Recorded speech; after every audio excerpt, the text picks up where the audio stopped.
what happens if we can't fill all of these slots? What happens is there will be on the ballot, it will say no candidate filed. Now, like Jim was saying, he waged a write-in campaign. Him and his daughter and his wife, you have to have 3 write-ins to be eligible to get that position. So we will count write-ins on no candidate filed positions. And But they have to pre-register as a write-in. no, they don't. They used to.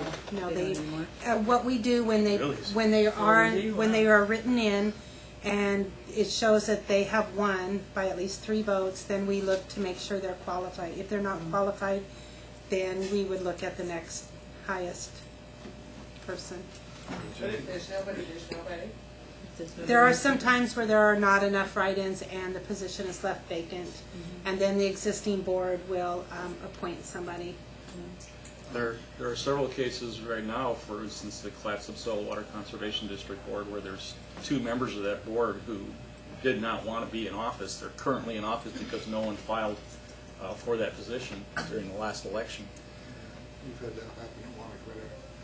Any question, when you run, are you running for a specific director's position, like somebody's had multiple positions open? At the college? Well, any of them, like the Warrington-Hamlet School District, a lot of them have multiple commissioners or directors open for the same. I know these are, I don't want to say the same position because you basically have 4 vacancies. Right. When you run, are you running for a specific vacancy? You are. When you fill out your filing of candidacy form, you write what position you are running for. That is where you will be on the ballot. So you write for district position number 3. Right. There's maybe 4 or 5 available. Mm-hmm. Zone 3, Ward 5. How is the decision made to which number you file for? It's totally up to you, whatever Yeah, position you so want to run everybody can for. file for the same position. It's kind of You weird. can pick your candidate, or you can Right. pick your... In the case of the community college, it's where I live. True. You know. And there are some positions, because of vacancies and the rules regarding special districts and having to put them on the ballot, that some positions will only be 2-year terms because they are completing the 4-year term of that other person that was there. So if it's something where you just kind of want to get your feet wet and see if you only want to do a 2-year commitment, you might want to consider that position that has a 2-year remainder. How would you find out where they meet and how long, how often? I call up the chair of the board of directors and say, where's your public meeting? How often do you meet? And it's, at least in the context of the community college position, it's more than just a monthly board meeting. You have a monthly board meeting. You have, in our case, we have at least 1 meeting a month that's a workshop. Sometimes it's 2 meetings a month. As board chair, which I currently am at the college board, there's also the agenda setting meetings and the after the agenda meetings, and then meeting with each individual board member one at a time throughout the month to make sure that you're serving in the board chair position in a manner that's meeting what their issues are and what they think we should be doing for the college. So it's more than just most instances. That was true on the planning commission, that was true on the city council and as mayor. It's more than just 1 meeting a month. It's however much you want to put into it. A lot of the small special districts won't have any staff whatsoever. Our water district doesn't have any staff, so we have to file the forms for Secretary of State. Just like the larger units of government, we have to do our own budgeting and taxing. Fortunately, we get good help again from the county. Appreciate them very much. They'll help novices like I was to understand that. It seems like a Byzantine process of local budget. The other interesting thing, which was true when I was on the city council, not true when I was mayor, but also true now on the college board, is that when you're a board member, the only time you really have any authority and power to speak is at the meeting, is at the board meeting, because as an individual, you don't have any power to represent that board outside of the board meeting. Now that's not true for the position of mayor in Seaside, because you're elected citywide and you are the authorized representative. And people who serve in a board chair position also are being authorized by their board to represent them other places outside of the meeting. But for the most part, the only place you have any authority for making decisions and representing what that board or that group is going to do is in the actual board meeting.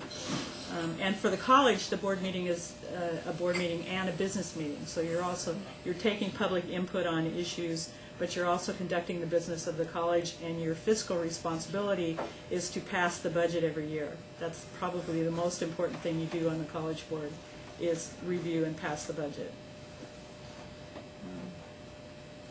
If I want to find out who to contact, say, Warrenton Hamlet School District, to find out more information about where they meet, et cetera, would I contact you? You can call my office, yes. I had a question, Kathy. What is the filing been? Has there been a lot of filing for the open offices? We have already? gotten quite a bit of filings. I'm really kind of excited about that.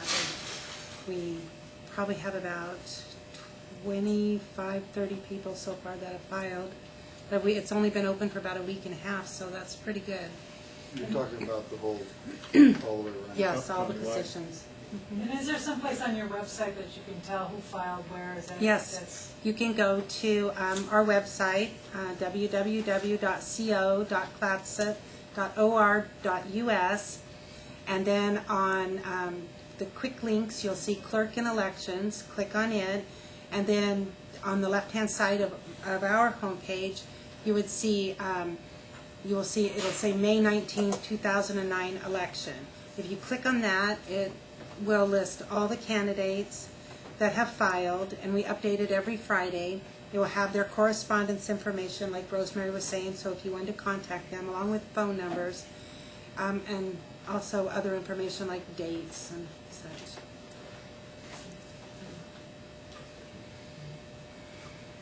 It's worth doing if you're passionate about trying to make a difference, and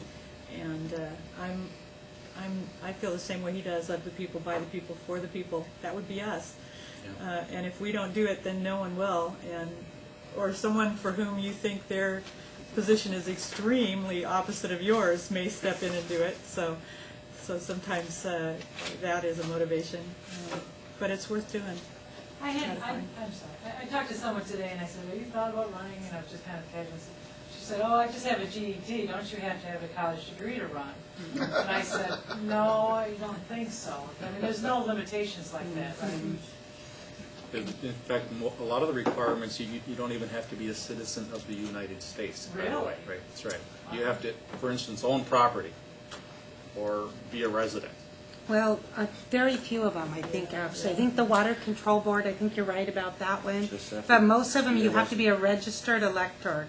And the way the Constitution considers that, to be a registered elector, you have to be a U.S. citizen or a naturalized citizen. And every oath of office I've taken, you swear allegiance to the Constitution first, then the state of Oregon, then the city. In that order. It's interesting.